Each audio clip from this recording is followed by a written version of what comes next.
Lagyan na rin natin mga boss yung pipino. Okay mga boss, ganun lang kasimple. Isa na namang napakasarap, napakabisa at napakalupit na putahe mga boss. Okay mga boss, isang mabilisan lang, simplehan lang natin. 1 kilong atayan mga bossing, hinugasan ko na at hiniwa ko lang na medyo maninipis. Lagyan natin ng toyo. Lagyan natin ng kalamansi. Tsaka natin lamasin.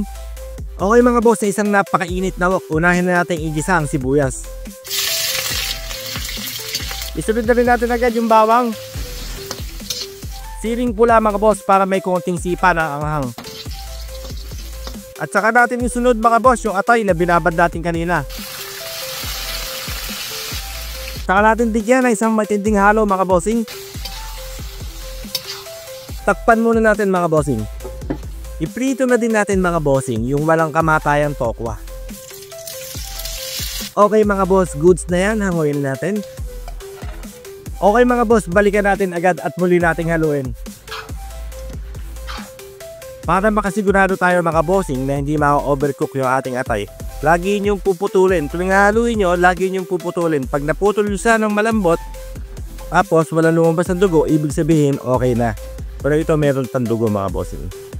Okay mga boss, makalipas ang ilang saglit, muli natin balikan. Siyempre hahaluin natin uli.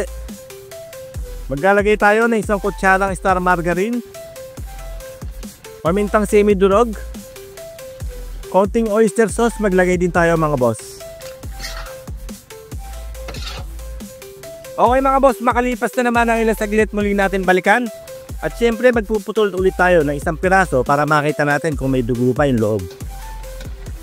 Yun o mga boss, wala na, okay na. Pagka ganyan mga boss, ilagay na natin yung tokwa. Maglagay tayo ng konting pampalasa mga boss. Ilagay na rin natin mga boss yung pipino. Hiniwa ko lang ng paganyan. Haluin natin. Takpan lang natin ng ilang saglit mga boss. Hayaan nating mainitan ng konti yung pipino. Saglit na saglit lang talaga mga bossing. Balikan natin agad. Bigyan natin ng isang may labilab na halo. Pag medyo sumasagit-sit na mga boss, ilagay na natin yung sibuyas. Halo. Siyempre ang ating pang pinaling sangkap mga bossing, pwede na ba natin nilagay? Spring onion. Halo. Okay mga boss, ganun lang kasimple. Ito na ang ating napakabisa at napakasarap na atay. Pangpulutan, pangulam, bahala ka na.